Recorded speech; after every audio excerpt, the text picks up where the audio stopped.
to my YouTube channel. Paul Peters here as we continue reading through the Bible this year. Today's chapters are Numbers chapter 31 and 32 from the New Living Translation. Make sure you are subscribed to the channel and those notifications are turned on so you can get updates every time I upload each day's reading. All right, Numbers chapter 31. Then the Lord said to Moses, "On behalf of the people of Israel, take revenge on the Midianites for leading them into idolatry.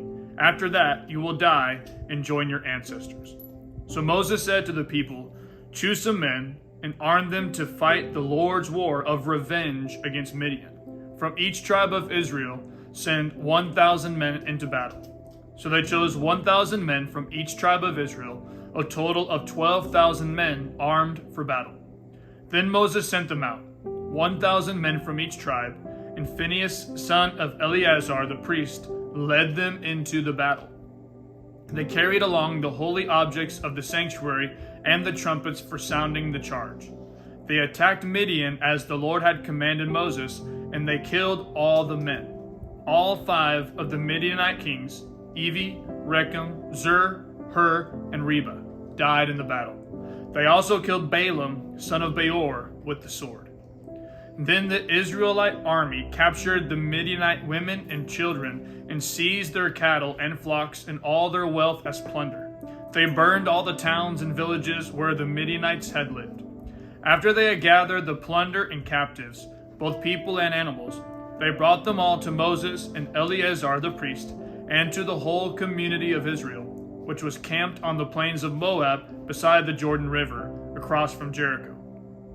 Moses, Eleazar the priest, and all the leaders of the community went to meet them outside the camp. But Moses was furious with all the generals and captains who had returned from the battle. "Why have you let all the women live?" he demanded. "These are the very ones who followed Balaam's advice and caused the people of Israel to rebel against the Lord at Mount Peor. They are the ones who caused the plague to strike the Lord's people. So kill all the boys and all the women who have had intercourse with a man. Only the young girls who are virgins may live. You may keep them for yourselves.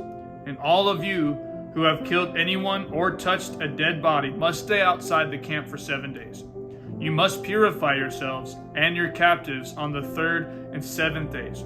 Purify all your clothing too, and everything made of leather, goat hair, or wood."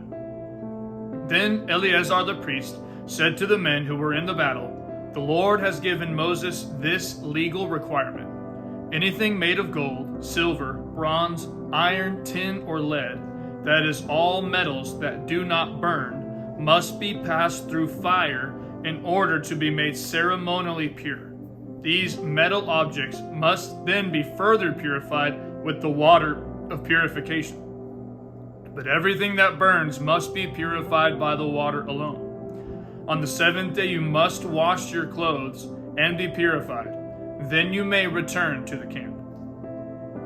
And the Lord said to Moses, "You and Eleazar the priest and the family leaders of each tribe are to make a list of all the plunder taken in the battle, including the people and animals. Then divide the plunder into 2 parts and give half to the men who fought the battle and half to the rest of the people. From the army's portion, first give the Lord his share of the plunder, 1 of every 500 of the prisoners and of the cattle, donkeys, sheep, and goats. Give this share of the army's half to Eleazar the priest as an offering to the Lord. From the half that belongs to the people of Israel, take 1 of every 50 of the prisoners and of the cattle, donkeys, sheep, goats, and other animals. Give this share to the Levites, who are in charge of maintaining the Lord's tabernacle." So Moses and Eleazar the priest did as the Lord commanded Moses. The plunder remaining from everything the fighting men had taken totaled 675,000 sheep and goats, 72,000 cattle, 61,000 donkeys, and 32,000 virgin girls. Half of the plunder was given to the fighting men.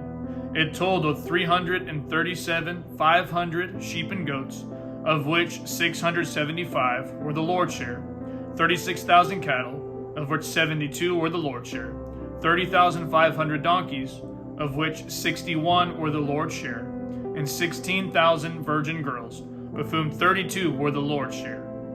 Moses gave all the Lord's share to Eleazar the priest, just as the Lord had directed him.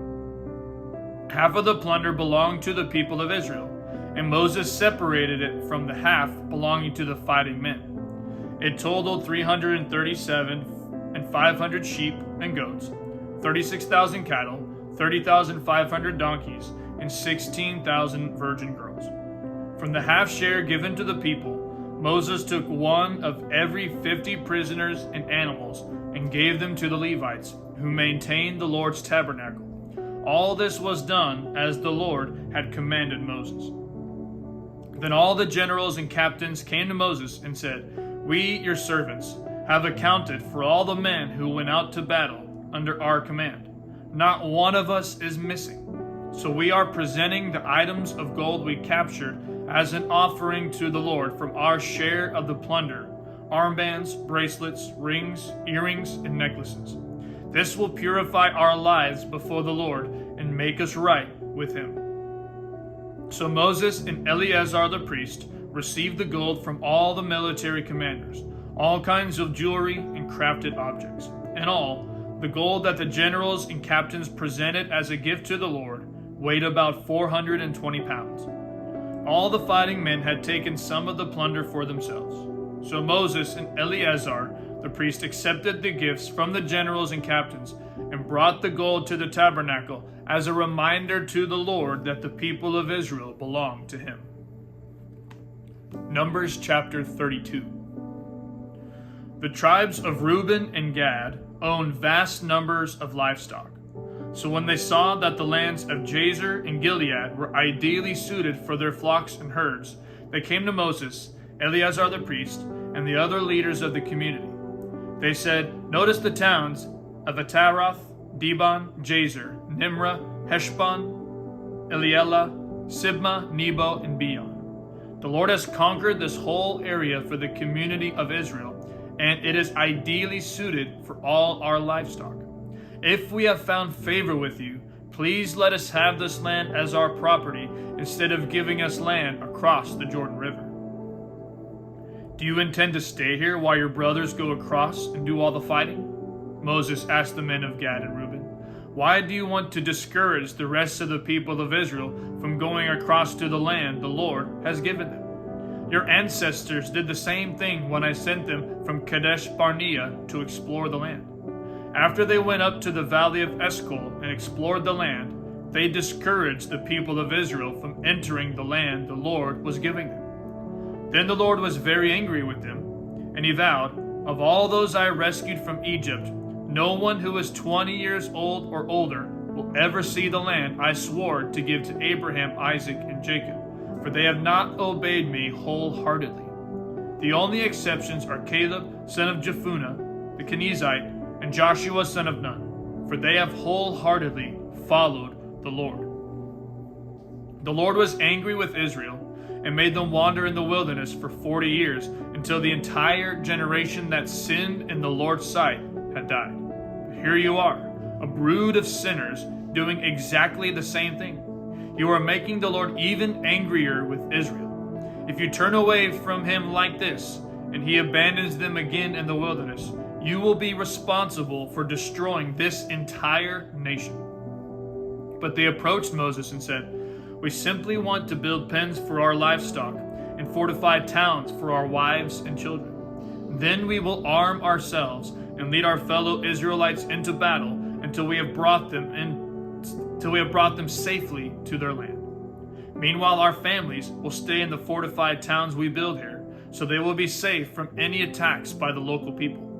We will not return to our homes until all the people of Israel have received their portions of land. But we do not claim any of the land on the other side of the Jordan. We would rather live here on the east side and accept this as our grant of land." Then Moses said, "If you keep your word and arm yourselves for the Lord's battles, and if your troops cross the Jordan and keep fighting until the Lord has driven out his enemies, then you may return when the Lord has conquered the land. You will have fulfilled your duty to the Lord and to the rest of the people of Israel. And the land on the east side of the Jordan will be your property from the Lord. But if you fail to keep your word, then you will have sinned against the Lord, and you may be sure that your sin will find you out. Go ahead and build towns for your families and pens for your flocks, but do everything you have promised. Then the men of Gad and Reuben replied, We, your servants, will follow your instructions exactly. Our children, wives, flocks, and cattle will stay here in the towns of Gilead. But all who are able to bear arms will cross over to fight for the Lord, just as you have said. So Moses gave orders to Eleazar the priest, Joshua son of Nun, and the leaders of the clans of Israel. He said, The men of Gad and Reuben who are armed for battle must cross the Jordan with you to fight for the Lord. If they do, give them the land of Gilead as their property when the land is conquered.